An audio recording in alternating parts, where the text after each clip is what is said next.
반갑습니다, 여러분. 우리가 항상 만나서 수업을 하면 좋겠지만 안타깝게도 아직 코로나로 인해 틈틈이 원격 수업을 해야 됩니다. 그래도 끝까지 집중해서 많은 것을 얻어가는 시간이 되길 바랄게요. 자, 일단 오늘은 첫 시간 뭡니까? 우리 주변에서 일어나는 물질 변화를 합니다.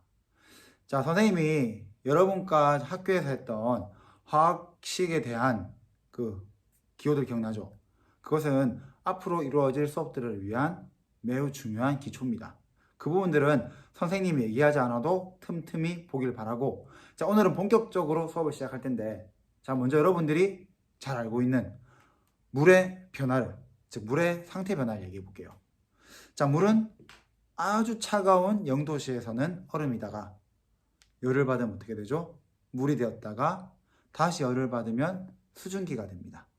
자, 이것 또한 물질 변화가 맞습니다. 자, 그런데 제가 얘기할 또 다른 변화가 있습니다. 그건 뭐냐면 설탕을 얘기해 볼게요. 자, 설탕을 강하게 열로 가열하면 설탕은 녹겠죠. 근데 중요한 건 더 센 불로 하면 설탕은 녹는 데에서 그치지 않고 색깔이 바뀌고 탄 냄새가 납니다. 자, 그럼 방금 말했던 물의 변화와 지금 설탕의 변화의 차이가 무엇일까? 그게 바로 오늘 우리가 할 물리 변화와 화학 변화입니다. 그래서 오늘의 목표는 바로 이겁니다. 자, 다 보고 있죠? 여러분은 오늘 수업이 끝나면 이 두 가지 목표를 반드시 이루어내길 선생님이 바랍니다. 자, 그럼 오늘 수업과 관계되어 있는 실험 영상을 하나 보도록 하겠습니다.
자, 실험 잘 보셨죠? 그럼 지금부터 쌤이랑 같이 이 실험을 하나하나 분석하면서 오늘 우리가 알고자 했던 물리 변화와 화학 변화의 특징을 알아볼게요. 자, 먼저 이 1번, 2번, 3번 차이점. 1번은 변화가 없다. 맞죠? 그리고 2번은 구부렸다. 변화입니다. 변화가 있어요. 그 다음에 변화가 있는데 얘는 연소, 불태웠다입니다. 자, 그리고 여러분이 알아야 될 두 번째 특징. 여기에서 자, Mg, 마그네슘의 특성이 뭘까요? 바로 이겁니다. 염산과 만나면 얘는 기체가 발생한다. 자, 그럼 볼게요. 이 염산을 만났을 때 이 마그네슘의 특성이 발견되는 것, 즉 기체가 발생하는 것은 두 개입니다. 바로 여기와 여기. 즉 당연히 아무 변화가 없다면 기체가 발생하겠죠. 자, 그런데 구부렸다, 즉 구부리는 변화에도 기체는 발생을 했습니다. 그런데 중요한 건 이거죠. 연소라는 변화, 이 뒤에는 기체가 발생하지 않았다는 거예요. 핵심은 뭘까요? 자, 결론부터 말하면 마그네슘은 구부린다는 변화와 연소라는 변화를 겪었는데, 구부린다는 변화에서는 자신의 성질, 특성이 바뀌지가 않았다는 겁니다. 그런데 연소라는 변화를 거친 뒤에는 자신의 특성이 바뀌었다. 자, 이게 핵심입니다. 자, 그럼 정리해 볼게요. 방금 마그네슘은 두 가지 변화가 있었습니다. 구부러지는 변화, 그리고 연소라는 변화. 자, 그 중에서 구부러졌을 때는 본인의 성질이 바뀌지가 않았죠. 즉, 성질이 변하지 않는 것을 우리가 물리 변화, 즉 마그네슘이 구부러진 것은 물리 변화라는 겁니다. 그와 반대로 연소를 하게 되면 가지고 있던 기체가 발생하는 성질이 사라졌죠. 즉 성질이 바뀌는 변화는 바로 화학 변화가 되는 겁니다. 자, 그럼 물리 변화와 화학 변화가 무엇인지 감은 오시죠?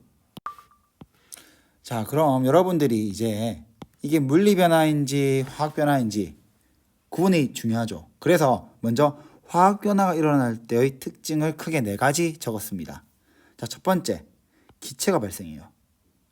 두 번째, 열과 빛이 발생하고, 세 번째, 색깔이 변합니다. 그리고 네 번째, 앙금이 생성이 됩니다. 자, 그럼 대표적인 예만 얘기한다면 기체 발생하는 대표적인 거는 여러분, 자, 빵 만들 때 자, 뭐가 들어가죠? 자, 베이킹 파우더가 들어가면 빵이 부풀어 오르죠. 부풀어 오르는 이유가 바로 이 기체가 발생했기 때문이고, 이때 화학 변화가 일어난 겁니다. 자, 두 번째, 자, 열과 빛이 발생하는 경우 뭐가 있겠죠? 당연히 이게 연소겠죠. 연소가 뭔지는 알죠? 바로 불에 의해서 타버리는 겁니다. 이때도 확실한 화학 변화가 일어난 겁니다. 그 다음 세 번째, 자, 색깔이 변한 거죠. 자, 색깔이 변하는 건 여러분 주위에서 꽤 볼 수 있을 텐데, 자, 이제 대표적인 것은 녹이 쓸었거나 또는 가열했을 때 색깔이 붉게 변하는 경우가 있습니다. 특히 구리가. 자, 그런 경우는 얘가 색깔이 변했다, 또는 뭐 냄새도 가능합니다. 냄새가 난다. 이때는 바로 화학 변화가 일어난 거고, 자, 마지막, 작년에 여러분이 배운 겁니다. 두 용액이 만났을 때 앙금이 생성하는 경우, 기억나죠? AgCl 대표적인 거. 이게 바로 화학 변화가 일어났다는 증거, 즉 현상입니다. 자, 그럼 물리 변화의 예를 하나 세 개 보여줄게요. 일단 첫 번째, 컵이 깨진다. 뭐가 바뀐 거죠? 모양이 바뀐 거예요. 앞서 봤던 마그네슘 구부러지는 거랑 똑같은 변화죠. 그 다음, 자, 아이스크림 녹는다. 여기서 우리가 알아야 될 게, 여러분 기억날지 모르겠네요. 물질의 상태 변화 기억나죠? 우리가 배웠던 이겁니다. 얼음, 물, 기체.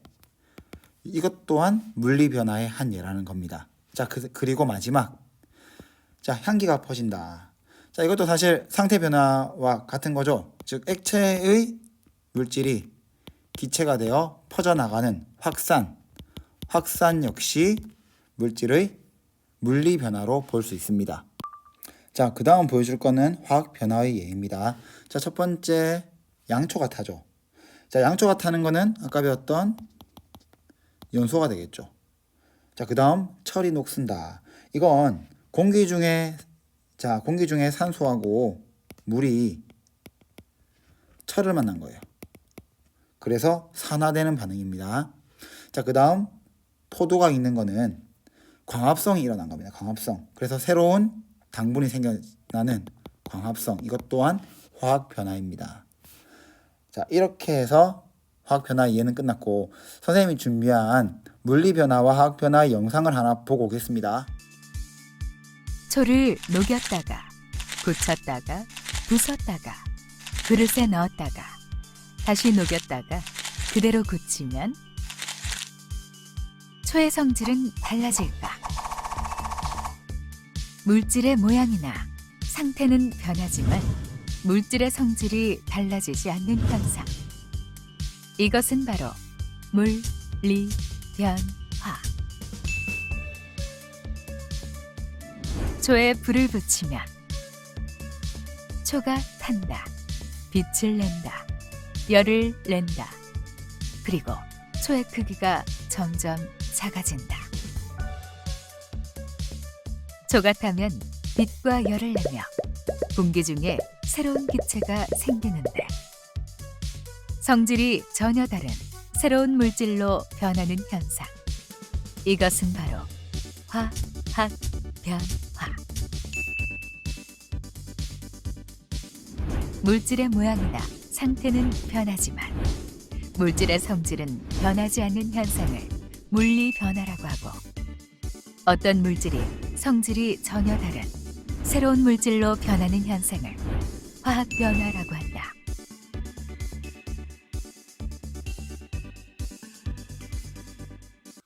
자, 이렇게 해서 오늘 수업을 마치겠습니다. 근데 끝난 게 아니라 지금부터 여러분이 오늘 풀어야 될 문제 번호가 나갑니다.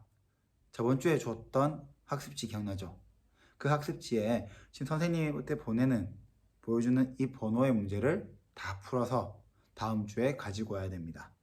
자, 그럼 지금부터 문제를 풀 텐데 될 수 있으면 책을 보지 말고 지금 생각나는 대로 한번 풀어보고, 그리고 나서 책을 보고 다시 한번 풀어보고 풀이는 선생님과 함께 하도록 하겠습니다.